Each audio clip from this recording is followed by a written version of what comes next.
Hello students, तो चलिए आज हम लोग शुरू करते हैं क्लास 10 के एक्सरसाइज 4.2 का क्वेश्चन नंबर 2। तो क्वेश्चन नंबर 2 जो हमारा था वो क्या था कि हम लोगों को इस चैप्टर का एग्जाम्पल नंबर 1 जो है उसको सॉल्व करना था। तो एग्जाम्पल नंबर 1 में हमारा 2 क्वेश्चन था। तो एक क्वेश्चन जो था वो हमने पिछली वीडियो में कवर कर रखा है, तो आप लोग प्लेलिस्ट में जाकर के देख सकते हो। बाकी हम लोग आते हैं सेकेंड क्वेश्चन पे। तो वो क्या है, a cottage industry produces a certain number of toys in a day.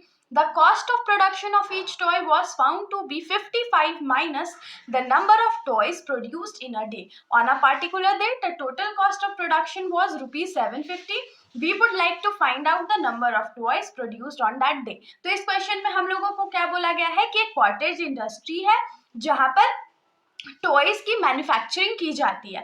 अब जो टोटल कॉस्ट ऑफ प्रोडक्शन होता है एक दिन का वो कितना होता है, तो 55 में से जितने नंबर ऑफ टॉयज बनाए गए हैं उतना माइनस कर देना है। अब क्या बोल रहा है कि एक पार्टिकुलर दिन, मान लीजिए कोई भी ऐसा दिन था जिस दिन टोटल कॉस्ट जो था प्रोडक्शन का वो कितना था, रुपीज 750 था। तो हम लोगों को अब इसको सॉल्व करना है और एक्स का वैल्यू फाइंड करना है। तो देखिए हम लोग इसको सबसे पहले सॉल्व करेंगे कैसे। तो हम लोग लिखेंगे, क्योंकि नंबर ऑफ टॉयज एक दिन में कितना प्रोड्यूस हो रहा है ये तो हम लोग को नहीं पता है, तो उसको हम लोग क्या मान लेंगे, एक्स। तो हम लोग लिखेंगे let the number of toys produced on a day be x. मान लो कि जो नंबर ऑफ टॉयज एक दिन में प्रोड्यूस होते हैं वो क्या है, एक्स है। तो उस हिसाब से कॉस्ट ऑफ प्रोडक्शन क्या हो जाएगा, तो कॉस्ट ऑफ प्रोडक्शन कितना हो जाएगा, तो 55 माइनस नंबर ऑफ टॉयज था ना, तो 55 माइनस एक्स। क्यों, क्योंकि एक्स जो है वो नंबर ऑफ टॉयज प्रोड्यूस था। ठीक है, अब क्या बोला कि पार्टिकुलर दिन the total cost of production कितना था, 750 था। तो हम लोग लिखेंगे therefore the total cost of production on a particular day. एक कोई पार्टिकुलर डे में कितना प्रोडक्शन था, यहाँ पर डे लिख लेते हैं, इज इक्वल्स टू रुपीज 750। तो इसको टोटल प्रोडक्शन जो है हमारा वो कितने के बराबर होगा, तो एक्स जितने नंबर ऑफ टॉयज था और उसका जो टोटल प्राइस होगा, तो टोटल प्राइस तो हमारा 55 माइनस एक्स था और 750 तो हमारा रुपीज इतना लगा था। तो अब हम इन दोनों को मल्टीप्लाई कर लेते हैं, तो x इंटू 55 क्या हो जाएगा, 55x हो जाएगा, माइनस है तो minus, x into x square is equals to 750 हो जाएगा। तो थोड़ा सा हम लोग इसको अरेंज कर ले, तो ये क्या हो जाएगा, minus x square plus 55x, और ये इस साइड आएगा तो माइनस में आ जाएगा ना, तो 750 माइनस में इज इक्वल्स टू 0। अब एक्स स्क्वायर में माइनस है तो अच्छा नहीं लग रहा है, तो हम लोग क्या करते हैं, इसको प्लस में कन्वर्ट कर लेते हैं। तो क्या करते हैं, पूरे इक्वेशन को माइनस से मल्टीप्लाई कर देते हैं, तो जो वैल्यूज हमारे माइनस में है वो प्लस हो जाएगा, जो प्लस में है वो माइनस हो जाएगा। तो ये एक्स स्क्वायर हो जाएगा माइनस 55x हो जाएगा, ये प्लस 750 इज इक्वल्स टू 0 है। अब देखिए ये जो है वो इक्वेशन वो तो क्वाड्रेटिक इक्वेशन है, और क्वाड्रेटिक इक्वेशन हम लोग कैसे सॉल्व करते हैं, तो ऑफ कोर्स हम लोग क्या करेंगे, प्राइम फैक्टराइजेशन मेथड का यूज करेंगे।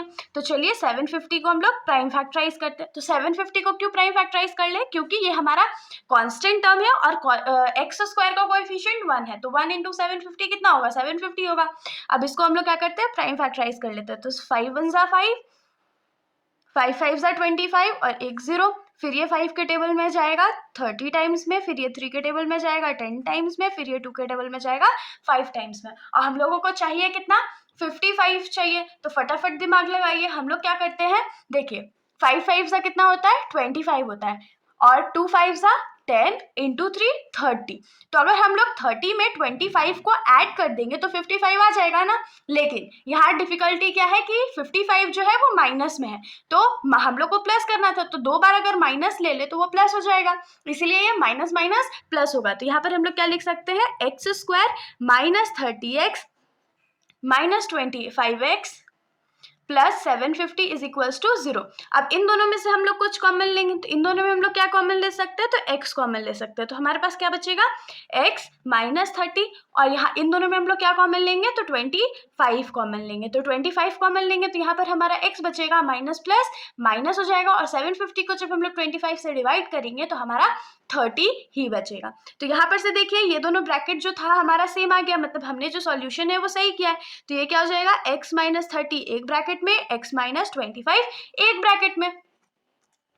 तो यहाँ से हमारा जो x का वैल्यू है वो कितना आएगा, तो एक x का वैल्यू आएगा 30 और एक x का वैल्यू क्या आएगा